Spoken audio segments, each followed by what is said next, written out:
It begins in a restaurant somewhere in Asia. It's a reputable place, known for its excellent chefs and superior service, and it attracts foreign visitors with the promise of exotic cuisine. A tourist couple comes in for dinner, along with their pet poodle. Well, this looks nice, honey. What do you think? They're a little wary because they're new to the country and don't speak the language. Unfortunately, the restaurant staff doesn't speak English. Our couple does the best they can to ask for a table. Once they're seated, they try to figure out what to do with their precious pet. A hungry girl, too? Maybe the staff can take care of it while they eat. When the waitress comes by, they struggle with pidgin English and embarrassing gestures to ask if she could take care of the dog and perhaps feed it while they're eating. Dog eats. Yeah. Dog eat. Eat? Yes. Dog? It takes a moment, but the waitress finally gets the idea and takes the pooch off their hands. Still feeling a bit ill at ease, they try to relax and enjoy the unfamiliar setting. They wait patiently and chat. I hope Fifi's enjoying herself right there. But it seems like their order takes an awfully long time. Finally, their dinner arrives, steaming hot and smelling delicious. They dig right in. It's pretty good, even if it's unfamiliar. They can't quite figure out what they've ordered, We ordered chicken, but It's just kind of hard to tell, isn't it? but that doesn't stop them from stuffing themselves. Pretty good, huh?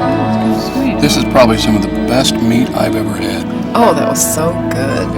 Finally, the waitress approaches, and they want to ask exactly what it is they ordered. It was very good. Thank you. But immediately, it becomes crystal clear what was on the menu.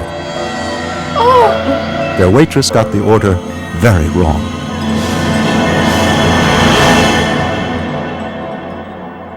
On the face of it, there's nothing intrinsically impossible about this story. Around the world, there are radically divergent ideas of what humans want for dinner. Food consumption tells us a lot about the culture that you come from. So for instance, in different religions, there is a different recommendations, what to eat, what not to eat. In many Asian markets, it's not unusual to find insects offered up as snack foods. They're a low-fat source of protein. It's only custom that makes them repulsive to the Western palate. In other cases, hearty meals include reptiles or other creatures that we would never dream of tossing down the hatch. And in some cases, even today, man's best friend is on the menu. I can't deny that dog's meats are consumed. I can say since I came from Korea, I know that in Korea it is being consumed. So it would seem that the Poodles with Noodles story is a true account. The earliest news report of the tale goes back to a 1971 Reuters article about a Swiss couple dining in Hong Kong who were served their poached pooch on a silver platter.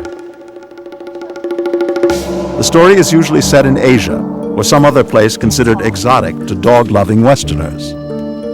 It always involves a couple, never a lone diner, and the dog in question is always a smaller breed.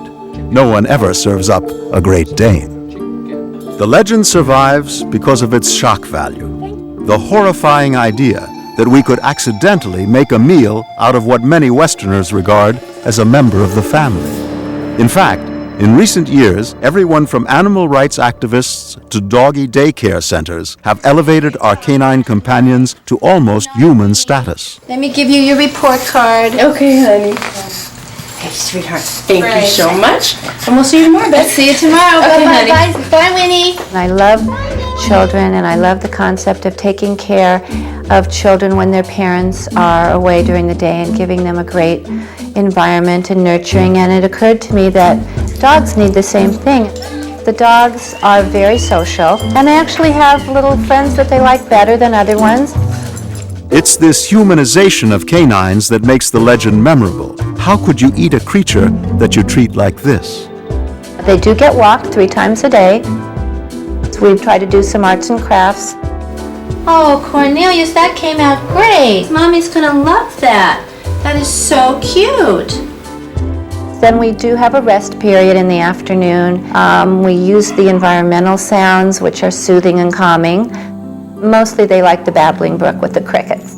And we also like to use aromatherapy, light the candle and put on the environmental sounds, and they'll go find a nice spot and go take a rest in the afternoon.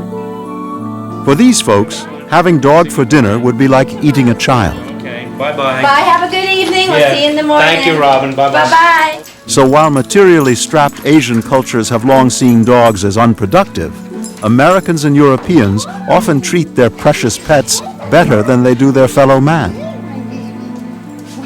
As it happens, the legend of the cooked canine is fiction. But that's not because Asians don't eat dog.